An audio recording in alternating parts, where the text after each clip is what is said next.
രാജ്യത്തിന്റെ മതേതരത്വവും ജനാധിപത്യവും സംരക്ഷിക്കാൻ കോൺഗ്രസ് ശക്തിപ്പെടണമെന്നും അത് സംരക്ഷിക്കാൻ കോൺഗ്രസിന് മാത്രമേ കഴിയുകയുള്ളൂവെന്ന് KPCC vice president VT Balram അഭിപ്രായപ്പെട്ടു.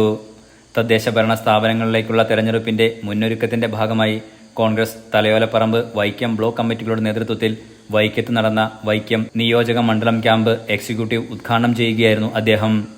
കഴിഞ്ഞ ലോക്സഭാ തെരഞ്ഞെടുപ്പിൽ രാഷ്ട്രീയ ലാഭത്തിനു വേണ്ടി BJP RSS അജണ്ട നടപ്പിലാക്കാൻ ശ്രമിച്ചപ്പോൾ അയോധ്യ അടക്കമുള്ള ഇടങ്ങളിൽ കോൺഗ്രസിന് വിജയിക്കാനായത് ജനകീയ അംഗീകാരം ലഭിച്ചതുകൊണ്ടാണെന്നും കേരളത്തിൽ LDF വർഗീയ ധ്രുവീകരണം നടത്തുന്നത് ജനം തിരിച്ചറിയണമെന്നും അദ്ദേഹം പറഞ്ഞു.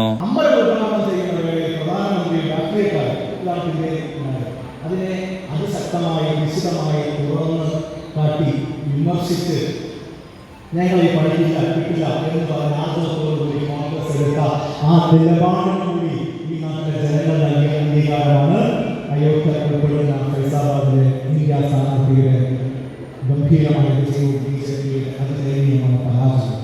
നരേന്ദ്രമോദി പോലും കഷ്ടിച്ച് രക്ഷപ്പെടുന്ന അവസ്ഥ ഈ രാജ്യത്തെ തെരഞ്ഞെടുപ്പിൽ ഉണ്ടായി എന്ന് പറയുമ്പോൾ നമ്മുടെ രാഷ്ട്രീയത്തിൽ PC ഉണ്ണി അധ്യക്ഷത വഹിച്ചു.